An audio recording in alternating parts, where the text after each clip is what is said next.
Gustavo falaram um pouco sobre os últimos caçadores e coletores da atualidade. Grande abraço a todos. Existe ainda, né? Existe, em todos os continentes. É? Existe. Na Europa, você pode questionar se eles são puramente caçadores-coletores, mas essencialmente são. Que são aqueles Suomi lá do norte da Finlândia, lá no extremo norte. A Finlândia, a Noruega, tal, não sei o quê, né? Que eles são povos muito antigos, eles não falam nem línguas indo-europeias. Depois do né? muro lá do Game of Thrones. Isso, do Game of Thrones, é. É o Papai Noel, a Lapônia, Sim. aquela coisa lá. Eles falam uma outra língua, que não é nem indo-europeia, mais antiga ainda. E eles vivem de uma forma que a gente pode chamar de caçador-coletor. Eles vivem de pesca, só que eles têm pecuária de rena. Então você pode falar que já não é bem caçador-coletor. Mas entra no padrão, eles são meio nômades, então entra nos padrões. A parte disso, você tem na África ainda vários povos caçadores-coletores, que estão todos em redução de população, como, por exemplo, na Namíbia, em alguns pedaços ali mais para o interior, na Zâmbia, tentando lembrar aqui. Algumas pessoas podem dizer isso também de alguns povos ali na base do Saara. Você tem aqui nas Américas, né, Na Amazônia. na Amazônia, você tem povos caçadores-coletores, estrito senso ainda, iguais aos que tinha há 500 anos atrás. Você tem na América do Norte, principalmente norte do Canadá, Alasca, esses lugares mais frios em que você também tem a vida de pesca e coisa. Então, os Inuites, os Yupik, os Esquimós, todos esses daí, eles têm um estilo de vida que mantém ali uma caça e coleta, eles não têm também pecuária nem agricultura, até pela impossibilidade. Na Ásia, tem os mongóis. Os mongóis são nômades, eles não são bem caçador-coletor porque eles têm a domesticação do cavalo, eles usam cavalo. Mas você tem caçadores-coletores na Sibéria, se não me engano. Na Tanzânia. Mas Não, daí mas na eu tô falando na Oceania. Ásia. Desculpa. Não, que Tanzânia. Não, na Tanzânia. Olha que burro. Eu errei a geografia. Perdão. Onde você tá falando? Não, continue. Tá bom.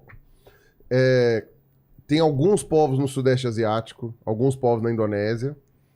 Na Austrália, alguns aborígenes ainda vivem de maneira caçadora-coletora. Alguns poucos ainda vivem. Mas o importante a dizer os povos caçadores-coletores, essencialmente, é questão de muito pouco tempo, eles vão sumir todos. Você sabe se existem ainda canibais e por que teve essa... Por que existiu o canibalismo entre os seres humanos como uma prática? Eu não tenho expertise sobre isso para poder falar. Também nunca li algo. Mas eu sei que tem uma outra coisinha que eu li, é que não era do jeito que muitas pessoas costumam pensar na nossa cultura, aquela uma selvageria, uma coisa assim. Não, o canibalismo, ele era, até onde eu tinha visto, ritualístico em alguns povos. Tinha todo um motivo para estar acontecendo aquele canibalismo. Ele não era feito de qualquer jeito. E tinha a ver com uma questão de sacrifício também. Então é mais ou menos que nem os sacrifícios que os astecas faziam lá para que o sol nascesse e tal. Enfim, eventualmente alguns povos aqui das Américas ou da África, tal, não sei o quê. Daquele... Não. Do guerreiro, pode ser, mas você tinha toda aquela questão. Tanto é que, até onde eu vi, nos escritos do... Não sei se era do Hans Staden.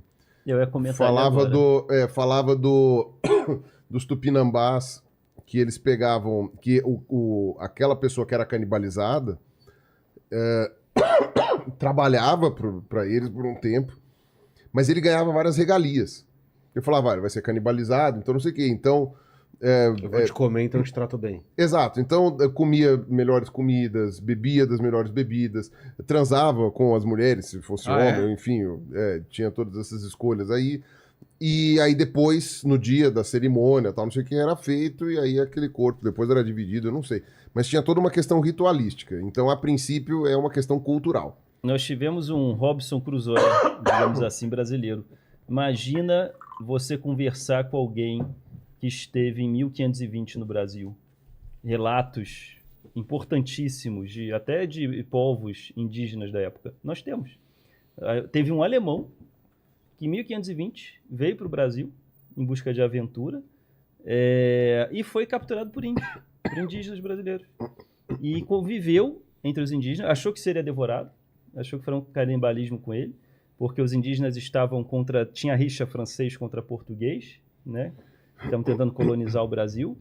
E os indígenas queriam comer ele porque julgavam ele, não sei agora se julgavam ele de francês ou de português, não lembro qual eram os aliados dos indígenas. Mas ele falava, tipo, eu não sou. E realmente, ele era louro, de olho azul, os indígenas, pô, talvez ele não seja mesmo.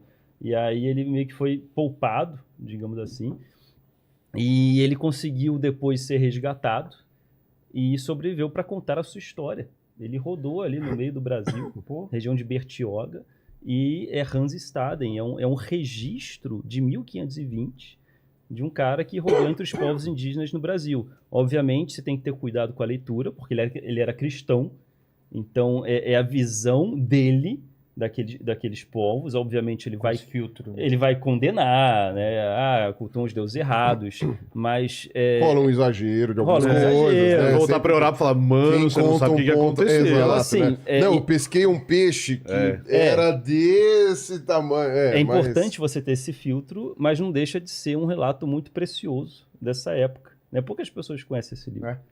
E aí, E por isso que eu lembrei, eu acho que foi o Hans Staden que comentou isso daí dos Tupinambás. E essa questão da antropofagia, então, também é presente na África, foi presente na Europa também, em vários lugares, na Ásia, em vários cantos do mundo, na Oceania, né? Só que cada uma por um jeito, né? Na Papua Nova Guiné tinha de que quando o ancestral morria, o corpo dele era comido aos poucos, porque era uma questão, não lembro agora o motivo, mas que tinha o lance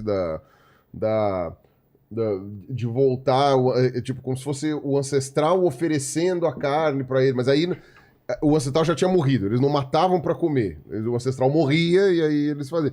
Mas tudo tem a ver com isso, com o simbolismo que o ser humano tem ao enxergar a realidade, e cada pessoa, ou cultura, ou grupo, etc e tal, acaba enxergando de um jeito diferente. E é uma coisa assim, até onde eu tinha visto, a antropofagia não tinha vínculo direto com fome, por exemplo. Nunca li. Até onde eu vi. Tem aquela história dos fueguinos, dos nativos da Ilha do Fogo, da Terra do Fogo, lá no sul da Patagônia, que eu não lembro agora quem, se foi o próprio Darwin, se foi o Fitzroy, que era o capitão do Beagle. Magalhães. Não, Magalhães acho que não, acho que foi depois. Que ele dizia que eles preferiam matar os idosos e comer os idosos do que matar os cachorros, porque os cachorros eram mais úteis do que os idosos, porque eles podiam caçar e tal.